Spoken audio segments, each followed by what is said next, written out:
Well, look, I've taken the opportunity to clean all the yoke here, your front axle yoke, and we have a seal in the housing here. Now this seal is the one that seals on this yoke here. I've taken the opportunity to clean this yoke up, and I've also polished all this surface up. Now this surface here, if you need to swap and change these around a little bit, you can see a circlip there, and the circlip is one that you use snap ring pliers, and you have to get them in, spread that circlip apart, and this shaft will come out. So if you need to replace this item, yeah, it's certainly doable. Same on the other side. So on the other end here, if we can find it, same circlip there. So you spread its legs and pop this out, and that gives you a chance to turn them around, do whatever you need. Now I washed these in the kerosene bath, polished the rust off them, and I just run them on the wire wheel just to tidy it up. And the idea is that when you put your new seal in here, it's a twin lip seal. You have a dirt excluder this side on the blue, if you can see that, yep. And then you can see the green as your main lip seal. The green, or the spring on the seal, goes in towards the diff. Spring to the oil always. So this seal sits up in here. If you leave a sharp edge there, and I have a slight little bit of, look, it's not pitting, but there's a mark there, you can just feel it. But if you smooth that out with a bit of emery tape, there's no sharp edge to cut the new seal. The new seal is quite pliable, as you can see, and so the new seal will probably be able to seal on that, no worries. And you can see there's a tiny mark there where the green lip would have sealed, and this outer one, that's the dirt one that would have sealed on the blue to keep the dirt out. So this seal would probably sit about there. But being a four-wheel drive tractor, as you turn, this shaft actually does float in and out a little bit, and it does the same on this other end. So what we have to do, I'll just pop this down out of the way for a moment. This seal inside here, we have to get that out. So I'm just using a crow's foot bar here, and I bang him in there and see if we can. There you go. So there's the old seal. That's for the bin. Now,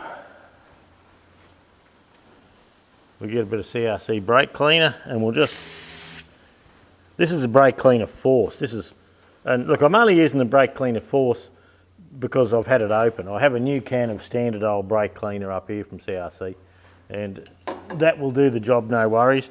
I'm using this because it's a partial open can, so we need to make sure that that's nice and clean in here.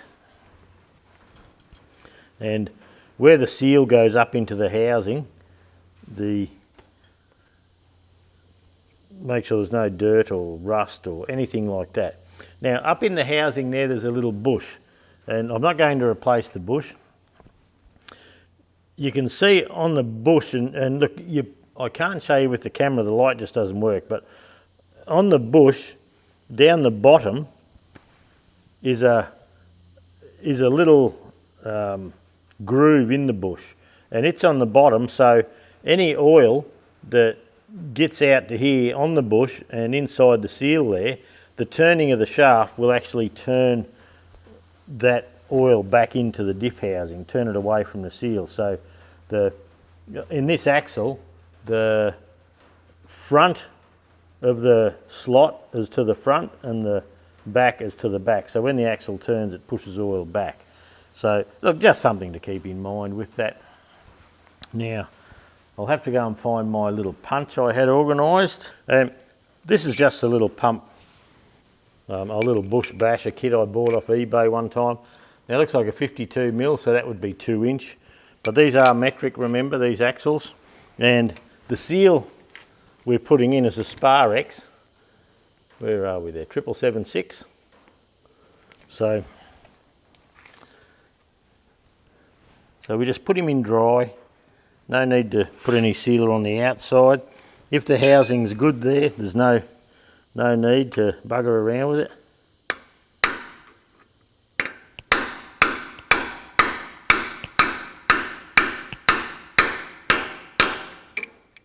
And put the seal right home as far as it'll go.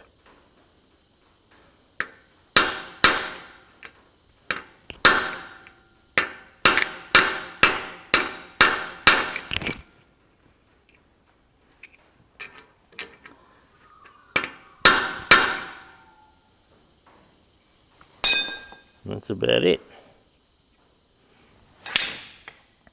So the seal's in. Now, a bit of LSA LX2 grease. That's I usually like to put a bit of oil in there, a bit of grease, I'm sorry, in there.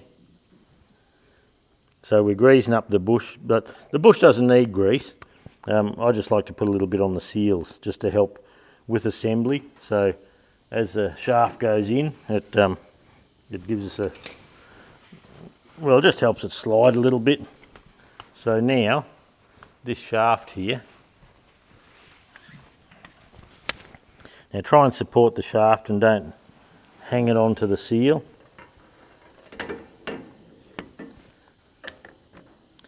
And then you've got to wriggle and jiggle and get it back in the diff housing.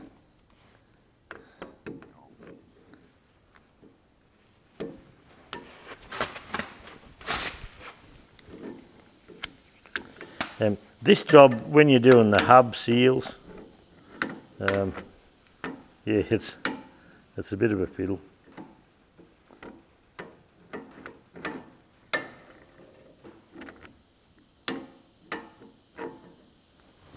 There we go, now just support him. And at that stage there you can feel it's just gone into the diff there. Now these uni joints, they all feel fairly good.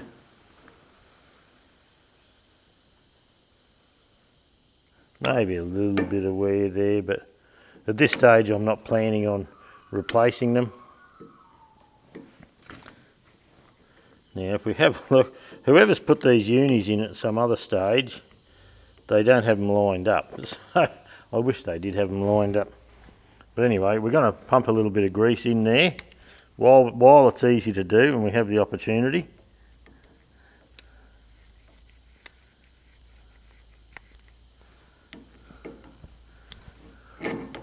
Then this other seal,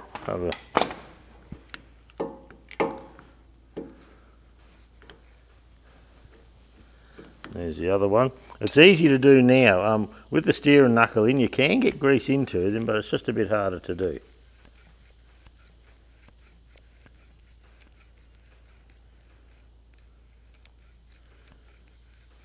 I might flush a bit of extra grease in there. It looks like there's a bit of rubbish in there, but I did take me ages to wash these out, so I'll just flush those caps a little bit. They have seals on them, so some people say, oh, you shouldn't grease them like that because where grease gets out, dirt can get in.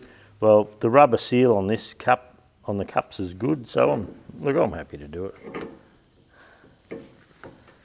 And I know I've got new grease coming out of there now.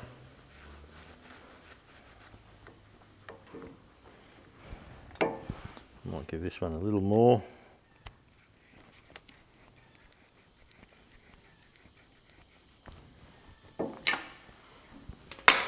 At a later date I probably will replace these uni joints. I haven't got any to do. You know, I can't do it at the moment and I sort of need to get the tractor going. So that can be another day job. As long as we keep them greased, they'll go well.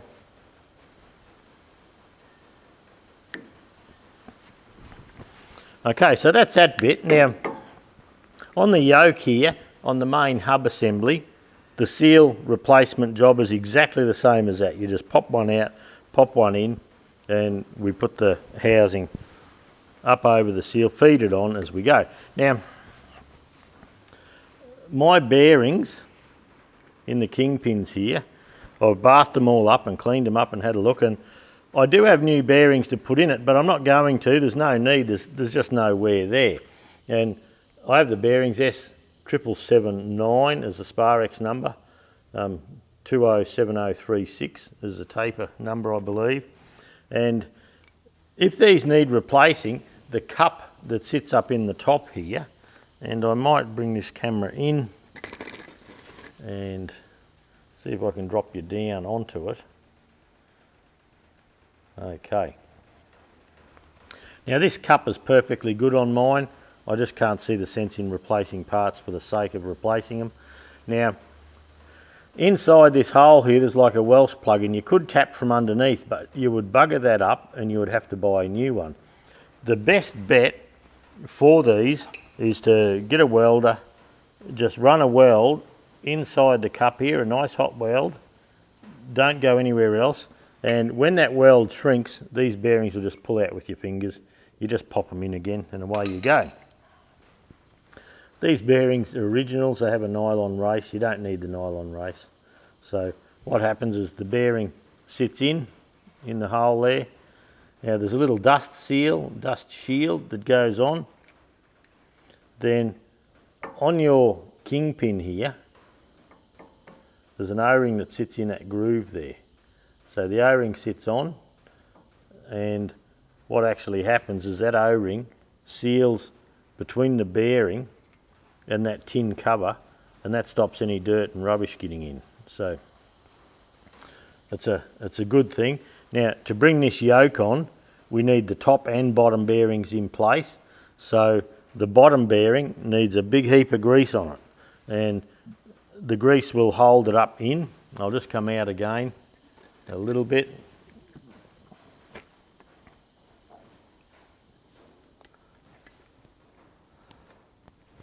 So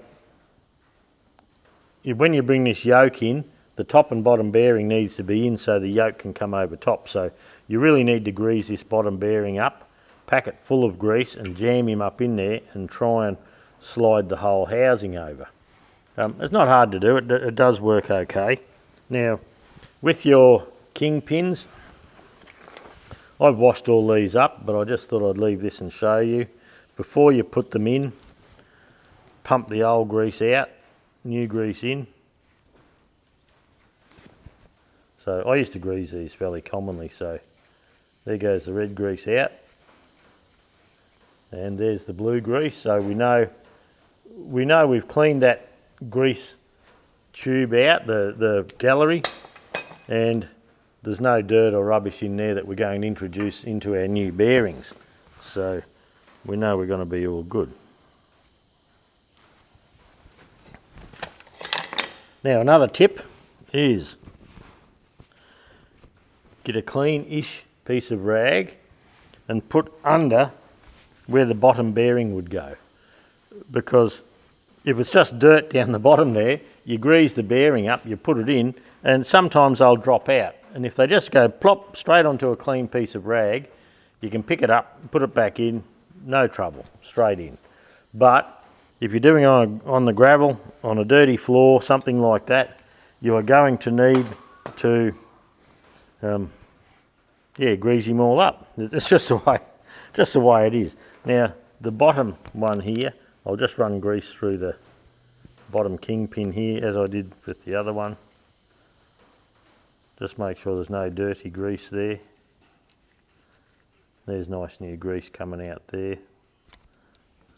You can see the clean grease, so that's what we're looking for. So we're not introducing any rubbish.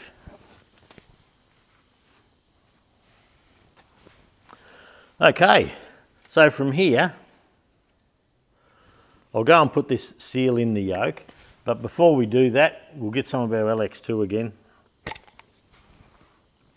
And like general purpose automotive industrial uses, including wheel bearings, lubrication for conventional high speed tapered bearings, so LSA, lithium based, lithium complex grease, it's good stuff. I use it for everything. I haven't had any trouble ever with grease letting me down.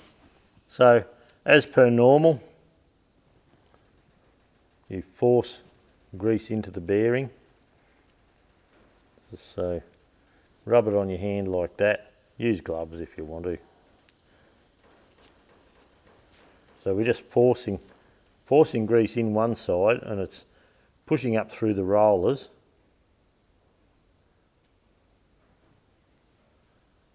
And it should be popping out the top there.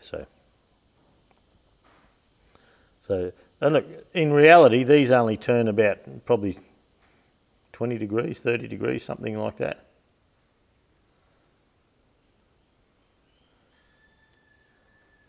So there you go. So there's the bearing. We'll pop the bearing in. Now this top cover there, we'll put that in so we don't forget it. Now the bottom bearing I have on the tie rod end here, so we'll just grease that up as well.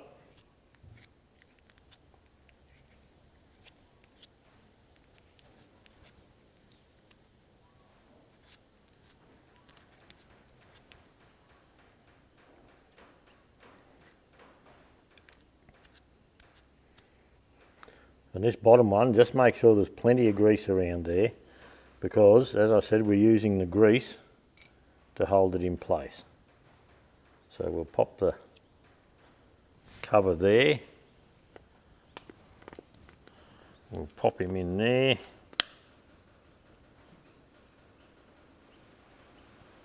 And that should sit there ready to go. I've got new O-rings, I'll go and find them. I'll clean my hands up and I'll be back in a minute or so, eh? Okay, I have the knuckle housing here. You can see I have the seal in here. Same seal as in the other, the S7776 I think it was. So now we have that there. If I come in a bit closer on my milk crate chair, we have to feed this shaft up in.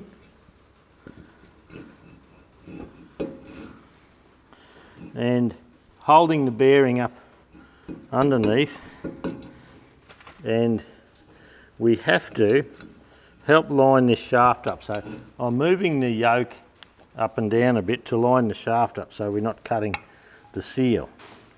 So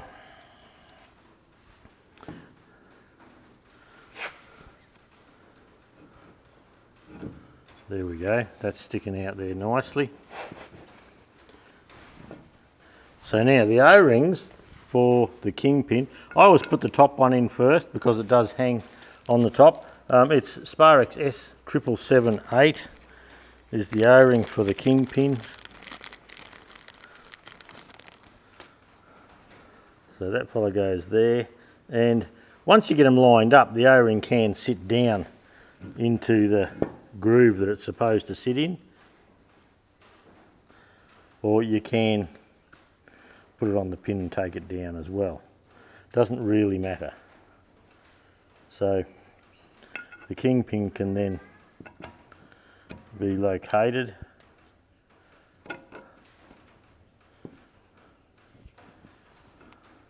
And make sure you keep the grease nipple through the back there so you can actually catch up with it with the grease gun from time to time. So we'll put this in.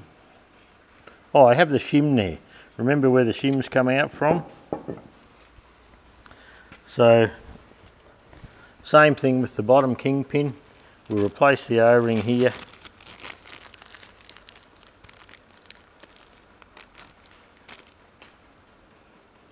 We'll pop him on there. Probably hold him on with a little bit of grease, I'd say.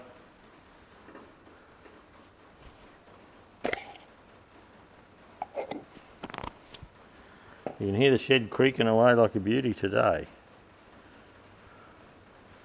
So the grease is just to hold the O-ring in place while it goes in. Now once again, have the grease nipple facing in.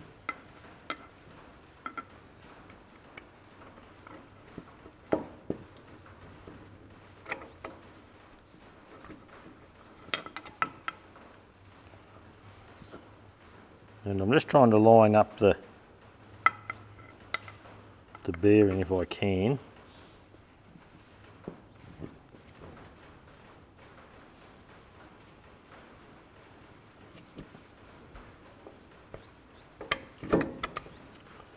There we go. So that's just pushed in by hand. Now I'll make sure the grease nipple is where it's supposed to be. Put a bolt in.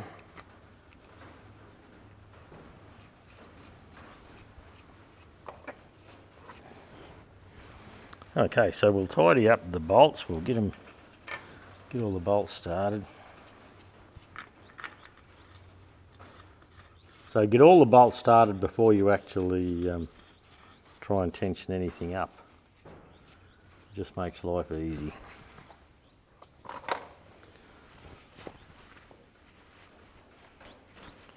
I should have cleaned this bolt up.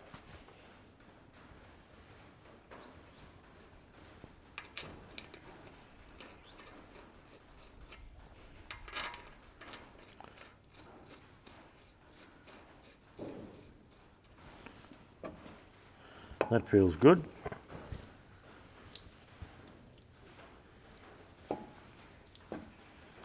Now the steering knuckle, you can just drop that in for the moment. I have a bit of movement there, and I will look at replacing these, but for the moment we won't.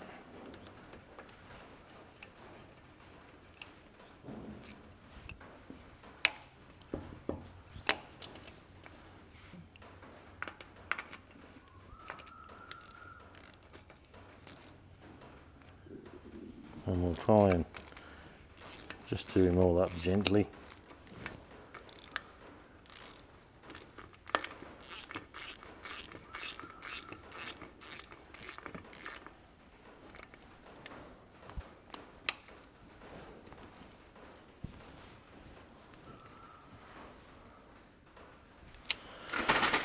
Okay, so we'll nip this up. There would be a tension for this, probably around 70 foot-pounds, I would imagine, but I'm not going to tension them.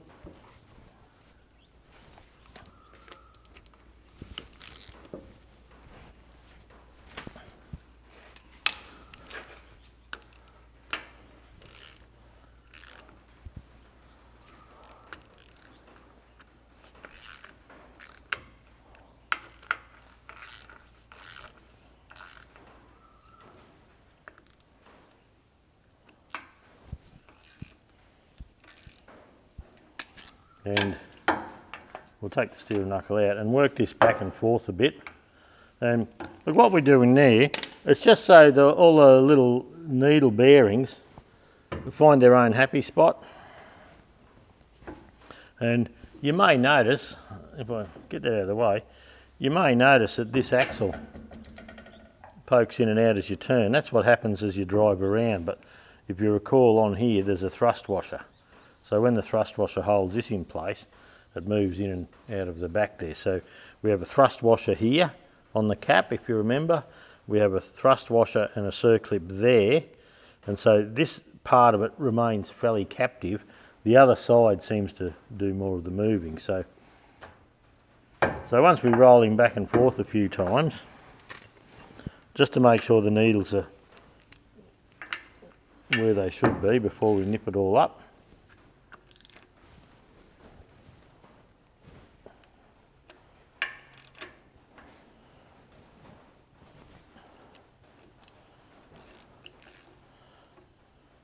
My tension wrench today is my elbow. I go on the elbow clicks.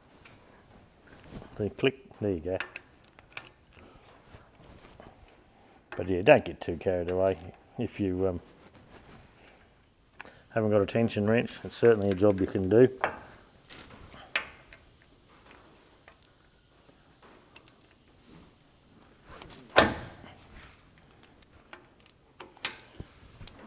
Okay, and they are good and tight. So at this part of the game, I'm only going to drop this in. I have on order some new rubber boots for these, so I'm just going to drop that in and put the nut on loosely. And put the nut on loosely so it doesn't fall out without me knowing about it. Okay, we're over at the bench now, and we have the hub seal in here, and we have the bearings. Now, I was not going to replace the bearings, but after cleaning up, I can just see a tiny little bit of case hardening going here. So we do have the bearings. They're a Sparex S7754. So we have to pop this seal out. So I can come in through the back here, and I've got a steel shanked screwdriver, just a cheapie, and that's enough to come in through the back and get rid of that seal. Whoop. So there's our seal gone. Now there's a more modern type of seal, as a componentised seal to go in. Now with the bearings, nothing major with the bearings. I just have a tapered punch, have my glasses on.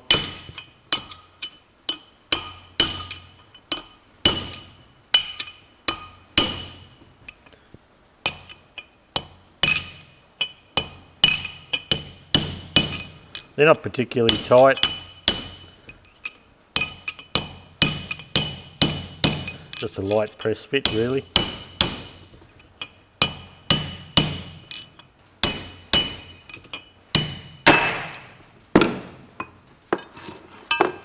So there's one. We'll flip him over. And more of the above.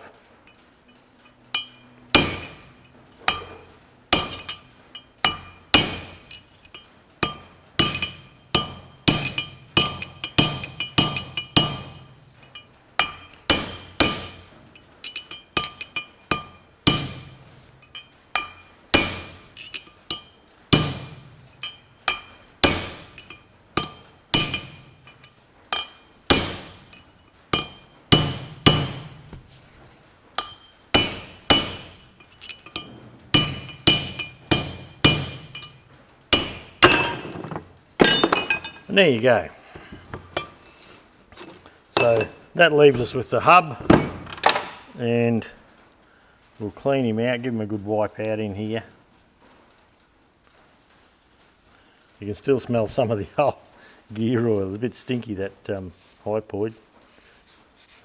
It's 85W140, the oil. Okay, I've cleaned up the housing here, and we have the new Sparex bearing, the S7544. I'll just give that a little bit of a wipe over before we fit it.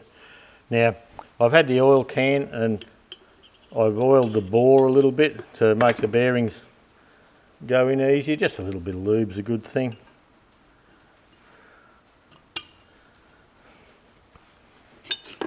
So we can just get that started. Now you don't hit on the front corner of the bearing, but I do have a press, but I'm presuming a lot of you don't. So we just get a flat punch, and you punch on the flat of the top there, because there's a little chamfer before the bearing surface, or slightly that way. So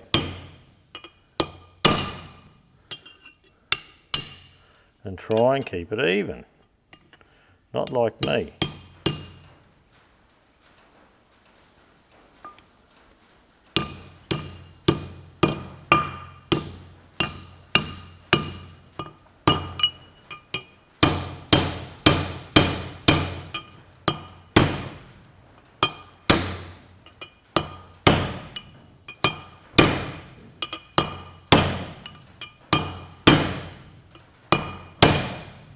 And I've got it tipped up on a piece of board here, just for filming purposes. Probably if it was flat it would go better, but that's fine. We're just doing this for the sake of it. Now the seals have changed over the years. So I'll just bring my stool in a little bit. The seals have changed over the years. So this old seal, it's a lip seal with a dirt excluder with a garter spring there, and on the main housing, on the housing that sticks out to take the seal, there was a wear sleeve on there that used to come with this seal. Now times have changed, and there's a little bit of rubbish there that I'd missed. Times had changed, and now this is the new seal. So this is a cassette type seal. The inner of this is actually part of this seal. So we have to take that shrink ring off. But for the moment, all we need to do here, I just need to make sure this is clean for the seal to go in. I just see a little bit of rubbish I'd missed.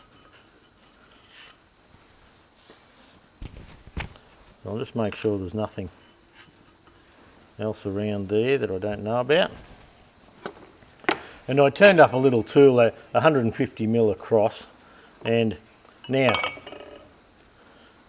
this seal, this is the outside, that's the inside. So because this is the oil's on this side where the bearings are, this seal has to go there.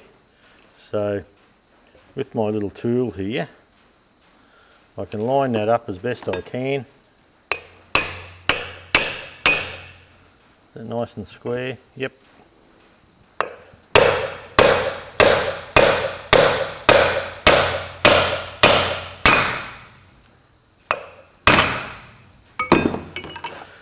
Now I've made that about 1.5mm down below this surface area. The other one was a little more than that, and you can see the little lip I put there. So, and the little lip I'm talking about is right out the end here, not the one inside there. So probably not focusing. That's just a little tool I made up just to help fit the seal, so I know once this outer edge sits on the housing there, I know we're true. So we'll head over to the tractor now, and oh, you know what I just did? On this one, I'm supposed to put that in first. So I need to pop this seal out.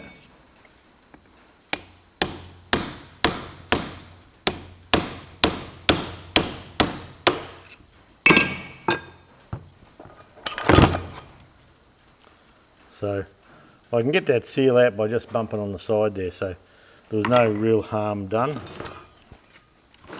But okay, once we've got the inner in, before we put the seal in, we must put this outer bearing in. So that fella sits in there like that.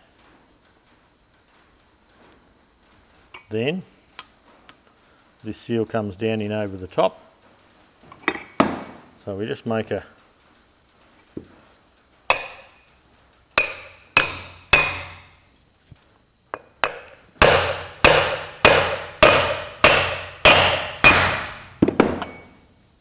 there we go, with the bearing in there. You get talking and you have a brain fart. All right, we'll go over the other side. That should sit in there nice and neat. We'll go over the other side, we'll get this assembled and we'll run through that.